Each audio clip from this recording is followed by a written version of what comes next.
வணக்கம் மனிதர்களே, இது எவ்ரி ஃப்ரைடே உடைய 9th எபிசோட். ஓகே, வழக்கம் போல இந்த நிகழ்ச்சிக்கு வார வாரம் அதிகமான ஆதரவு கொடுத்துட்டே வரீங்க. அதுக்கு முதல்ல நன்றி மற்றும் வாழ்த்துக்கள், பாராட்டுக்கள். ஓகே, நிகழ்ச்சிக்குள்ள போலாம். சில வாரங்களா நம்ம ஆன்மீகத்துல அனுபூதி அப்படிங்கிற பகுதியை நாம பார்த்துட்டு வரோம். ஏன்னா ஒவ்வொரு வாரமும் ஒவ்வொரு துறை சார்ந்து நாம நிறைய பார்த்துட்டு வரோம். ஏன்னா வெளி உலகம் நமக்கு என்ன மாதிரியான இன்புட்ஸ் கொடுத்துட்டு வருது, நாம ஒரு தேர்ட் ஐ விஷனோட அது எந்த அளவுக்கு உண்மை அப்படிங்கறத நாம தெரிஞ்சுக்கணும். ஏன்னா இந்த வெளி உலகம் தான் நம்மளை ஆட்கொள்ளக்கூடியது. அப்போ நாம எப்படி அலர்ட்டா ஒவ்வொரு விஷயத்தையும் அணுகணும் அப்படிங்கறத இந்த நிகழ்ச்சியுடைய நோக்கம். அந்த வகையில ஆன்மீகம், ஏன்னா ஆன்மீகத்துல நம்ம நாட்டுல நிறைய பக்தி, தியான முறைகள், யோகம், இப்படி எல்லாம் நிறைய விஷயங்கள் வெளி உலகத்துல இருந்து நமக்கு இன்புட் ஆயிருக்கு. அது நம்ம வீடு வரைக்கும் செயல்பட்டு இருக்கு. நிறைய நாத்திகம் பேசுறாங்க, ஆத்திகம் பேசுறாங்க. அப்போ இந்த வகையில அது கொடுக்கக்கூடிய விஷயங்கள் எந்த அளவுக்கு உண்மைங்கிறத நாம தெரிஞ்சுக்கணும் அப்படிங்கிறதுக்காக தான் நாம இன்னைக்கு ஆன்மீகத்துல அனுபூதி அதை சில வாரங்களா நம்ம தொடர்ந்துட்டு வரோம். இன்னைக்கு அதனுடைய கன்க்ளூஷன். அப்போ அனுபூதி என்ன சொல்ல வருது? சன்னியாசிமார்கள் ஒரு பக்கம் பாத்தீங்கன்னா நாம செய்யற கடமைக்கு குடும்பம் எல்லாம் ஒரு தடை அப்படிங்கிறதுக்காக அவங்க என்ன பண்றாங்க, ஒரு பேச்சுலர்ஸாவே பிரம்மச்சாரியா இருந்து அவங்களோட கடமைகளை நோக்கி போயிட்டு இருக்காங்க.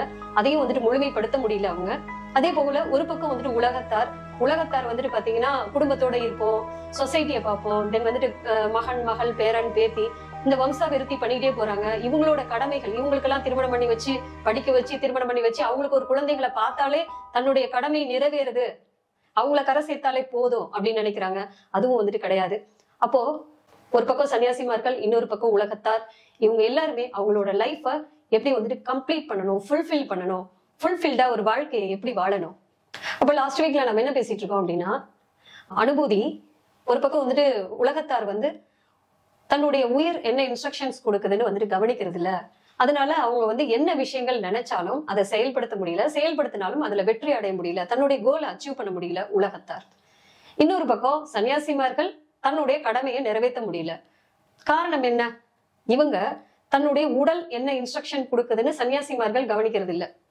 இதெல்லாம் ஒரு பக்கம் இருக்க, இது இல்லாம ஒரு மூணாவது நிலை இருக்கு. அது என்னன்னா ஒவ்வொரு மனிதனுடைய சுய நினைவு. இதுவே தெரியல, உடல் இன்ஸ்ட்ரக்ஷன் தெரியல, உயிர் கொடுக்கக்கூடிய இன்ஸ்ட்ரக்ஷன் தெரியல. இது மத்தியில இப்ப மூணாவதா ஒண்ணும் இருக்கு.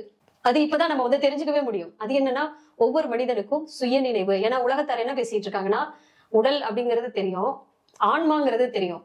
இது ரெண்டை பத்தி தான் உலகம் முழுக்க ஆராய்ச்சி பண்ணிட்டு இருக்காங்க. ஆனா நாம சொல்றது என்னன்னா, இது அணுங்கிறது உயிர், பூதம்ங்கிறது உடல், இது இல்லாம தீ, இது சுய நினைவு. இது மூணாவதா ஒண்ணு இருக்குன்னு நாம சொல்ல வரோம். அதுதான் ஒவ்வொரு மனிதனுடைய சுய நினைவு. அந்த சுய நினைவு என்ன இன்ஸ்ட்ரக்ஷன்ஸ் கொடுக்குங்கிறத கவனிக்க வேண்டிய பக்கம் இன்னொன்னும் இருக்கு. அப்போ இவங்க ரெண்டு பேரும் ஒருங்கிணைந்து வாழ ஆரம்பிச்சாதான் அடுத்த சுயநினைவை பத்தி எல்லாரும் சிந்திக்க ஆரம்பிக்க முடியும். அப்ப இதுல உயிர் இன்ஸ்ட்ரக்ஷன்ஸ், நான் வர விஷயத்துக்கு. ஏன்னா உயிர் இன்ஸ்ட்ரக்ஷன்ஸ்ல பாத்தீங்கன்னா லாஸ்ட் வீக் கலை அப்படிங்கிற ஒரு விஷயத்த பேச ஆரம்பிச்சோம். இடகலை, பிங்கலை, சுழுமுனை, இதெல்லாம் ஒரு மூட நம்பிக்கை இல்ல. நம்மளுடைய முன்னோர்கள் நமக்கு வழிவகுத்து கொடுத்தது. ஒவ்வொரு காரியங்களையும் நம்ம எப்படி அச்சீவ் பண்ணணும் அப்படிங்கிறதுக்காக உயிர் நமக்கு கொடுக்கக்கூடிய இன்ஸ்ட்ரக்ஷன்ஸ். அப்போ அந்த இடத்துல பாத்தீங்கன்னா இடகலை, பின்கலை, சுழுமுனை இதெல்லாம் பாத்தீங்கன்னா மூச்சு காற்று சம்பந்தப்பட்டது. அதுதான் மூச்சு கலைன்னு சொல்லுவோம். இடகலை, பின்கலை, சுழுமுனை இதெல்லாம் பாத்தீங்கன்னா நம்மளுடைய மூச்சு காத்துல ஒரு வலது துவாரம், இடது துவாரம், சுழுமுனை இப்படி எல்லாம் இருக்கு.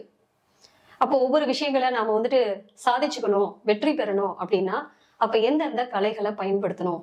இதுல இன்னொரு ஒரு ஷாக்கிங்கான விஷயம் ஒண்ணு இருக்கு. ஏன்னா இதெல்லாம் யாரும் கேள்விப்பட்டிருக்க மாட்டீங்க, ஆனா அதான் உண்மை. அதாவது இப்ப ஒவ்வொரு இடத்துலயும் மனிதர்களுக்கு பாத்தீங்கன்னா நிறைய விபத்து ஏற்படுது, ஆரோக்கிய குறைபாடு, நோய் வருது, நிறைய பேருடைய பொருட்கள் களவு போகுது. அதே போல பாத்தீங்கன்னா நிறைய இடங்கள்ல மரணம் ஏற்படுது, மனிதர்களுக்கு மரணம் ஏற்பட்டு இருக்கு, பெரிய காரியம் நிறைய நடக்குது.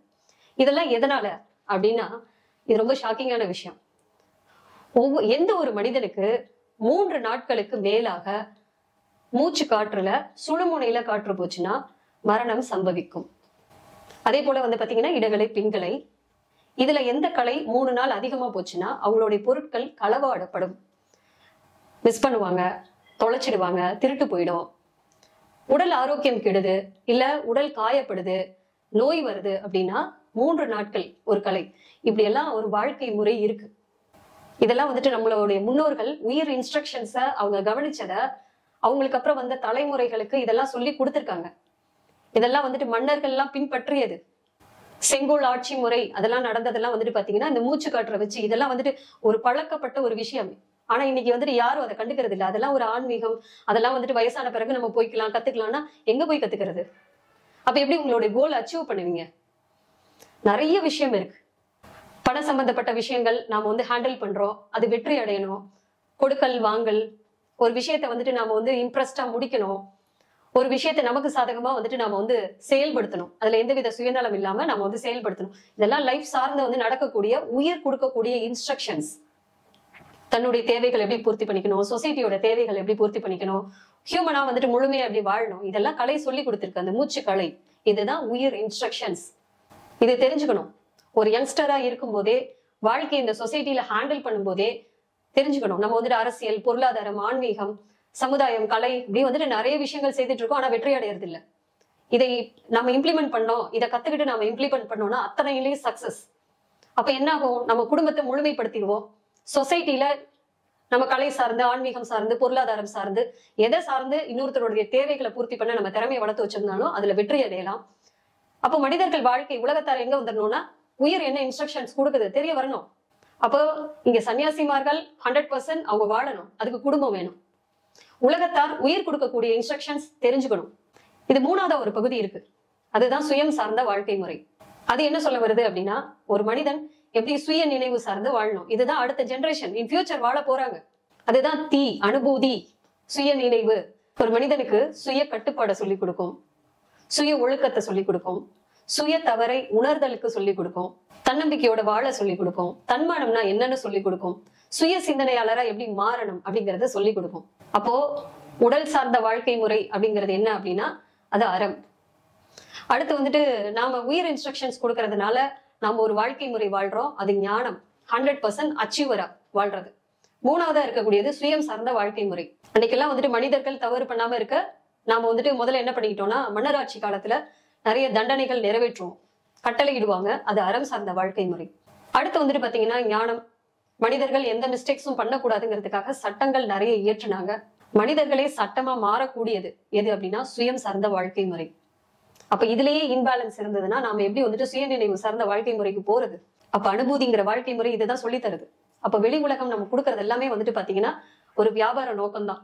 அப்ப அந்த ஃபேக்ட் கண்ணோட்டத்தோட நாம எப்படி வந்துட்டு ஒரு விஷயத்தை அணுகணும், அதுதான் நாம இன்னைக்கு கையில எடுத்திருக்கோம். எவ்ரி ஃப்ரைடேல நம்ம கையில எடுத்து நாம இதெல்லாம் வந்துட்டு கொடுத்துட்டு இருக்கோம். எங்களுடைய டைட் ஷெட்யூல்லையும் இந்த நிகழ்ச்சியை நடத்தணும், மக்களுடைய பார்வை விரிவடையணும், நிறைய விஷயங்கள் வந்துட்டு அவங்க ஆராய்ச்சி பண்ண தொடங்கணும்.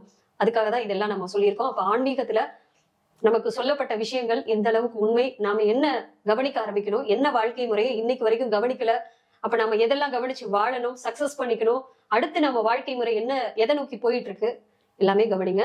ஓகே, நம்ம மீண்டும் நெக்ஸ்ட் வீக் சந்திப்போம். அனுபூதி கன்க்ளூஷன் இதோட நான் கம்ப்ளீட் பண்றேன். உங்களுக்கு இந்த வாழ்க்கை முறை சார்ந்து தெரிஞ்சுக்கணும், இதை பத்தி எது அளவுக்கு இது உண்மை, இதை பத்தி எல்லாம் வந்துட்டு நீங்களே அது இருக்குது அப்படின்னு சொல்லிட்டு போயிடாம, ஜஸ்ட் லைக் தட்னு போயிடாம, கமெண்ட் பாக்ஸ்ல இதை பத்தி தெரிஞ்சுக்கணும் அப்படின்னு நினைக்கிறவங்க கமெண்ட் பண்ணுங்க.